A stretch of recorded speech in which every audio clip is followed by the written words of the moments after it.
حضرت حبیب بن زید کا تڑپا دینے والا واقعہ۔ خدا کی قسم جسے پڑھ کر آنکھوں میں آنسو جاری ہو گئے، آپ بھی ایک مرتبہ لازمی سنیے۔ مسلمہ کذاب نے نبی کریم صلی اللہ علیہ وآلہ وسلم کو خط لکھا، میرے ساتھ ایک معاہدہ کر لیں، جب تک آپ حیات ظاہری میں ہیں نبی آپ ہیں، جب آپ کا وصال ہو جائے تو میں نبی، یا یہ معاہدہ کر لیں کہ آدھے عرب کے آپ نبی، آدھے عرب کا میں نبی، معاذ اللہ۔ اس کے خط پر نبی کریم صلی اللہ علیہ وآلہ وسلم نے جواب میں لکھوایا، میں تو اللہ کا رسول ہوں جبکہ تو کذاب ہے، جھوٹا ہے۔ جب نبی پاک نے خط میں کذاب لکھوایا تو فرمانے لگے، کون لے جائے گا یہ خط اس کذاب کے دربار میں؟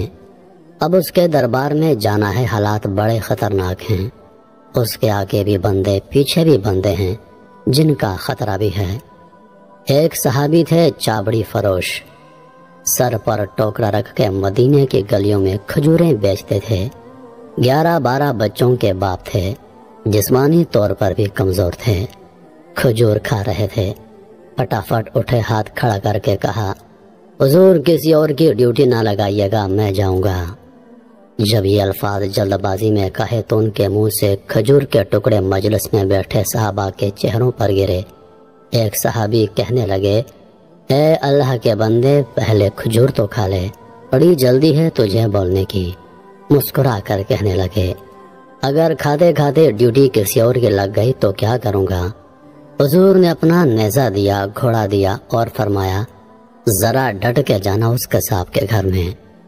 وہ صحابی عقیدت سے ناظرین جھکا، کہنے لگا، محبوب خدا آپ فکر نہ کریں۔ صحابہ کہتے ہیں وہ اس طرح نکلا جیسے کوئی جرنیل نکلتا ہے، اس کا انداز ہی بدل گیا، اس کے طور طریقے ہی بدل گئے، وہ یوں نکلے جیسے کوئی بڑا دلیر آدمی جاتا ہے۔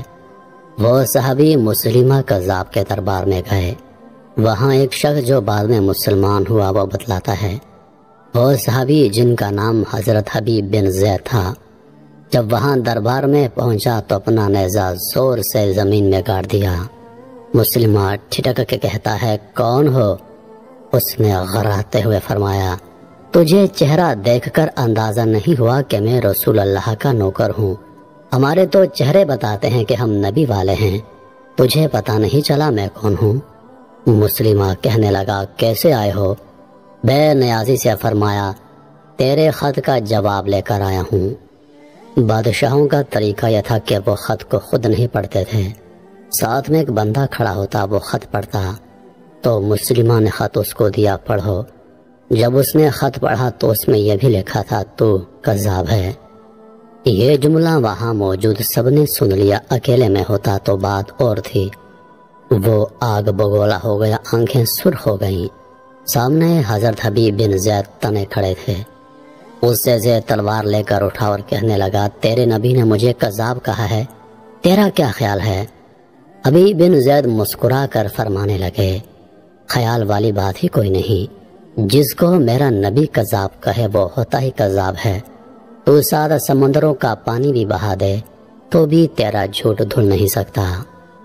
مسلمہ غصے کی شدت سے کانپتے ہوئے کہنے لگا، تو پیچھے پلٹ کر دیکھ، سارے میرے سپاہی، میرے پہرے دار، تلواریں، نیزے، خنجر، تیر سب تیرے پیچھے کھڑے ہیں، میرے ماننے والے ہیں۔ حضرت حبیب بن زید فرمانے لگے، میرے 12 بچے ہیں، ان میں سے کچھ ایسے ہیں جو دودھ پیتے ہیں، کچھ ایسے ہیں جنہوں نے ابھی چلنا نہیں سیکھا۔ میں جب رسول اللہ کا پیغام لے کر نکلا تو میں نے پلٹ کر بچے نہیں دیکھے، تو تیرے پہرے دار کیسے دیکھ لوں؟ جو جی میں آتا ہے کر، غلام محمد جان دینے سے نہیں ڈرتے۔ مسلمہ نے زور سے تلوار ماری، بازو کٹ کر گر گیا، کہنے لگا، اب بول تیرا کیا خیال ہے؟ فرمانے لگے، تو بڑا بے وقوف ہے، ہمیں آزماتا ہے، ہمیں تو بدر سے لے کر احد تک سب آزما چکے ہیں، تو ابھی بھی خیال پوچھتا ہے؟ میرا خیال وہی ہے جو میرے نبی نے فرمایا۔ مسلمہ نے پھر تلوار ماری، دوسرا ہاتھ کٹ گیا، کہنے لگا، میں تجھے قتل کر دوں گا، باز آ جا۔ فرمانے لگے، تو بڑا نادان ہے، ان کو ڈراتا ہے جو فجر کی نماز پڑھ کر پہلی دعا ہی شہادت کی مانگتے ہیں، جو کرنا ہے کر لے۔ مسلمہ کذاب نے تلوار گردن پر رکھی، کہنے لگا میں تیری گردن کاٹ دوں گا۔ حبیب بن زیاد فرمانے لگے کاٹتا کیوں نہیں؟ روایت کرنے والا فرماتا ہے مسلمہ کے ہاتھ کانپ گئے، تلوار چلائی، گردن کٹ گئی۔ ادھر مدینے میں حضور کی آنکھوں میں آنسو آئے۔ صحابہ نے پوچھا یا رسول اللہ کیا ہوا؟ فرمایا میرا حبیب شہید ہو گیا ہے اور رب کریم نے اس کے لیے جنت کے سارے دروازے کھول دیے ہیں۔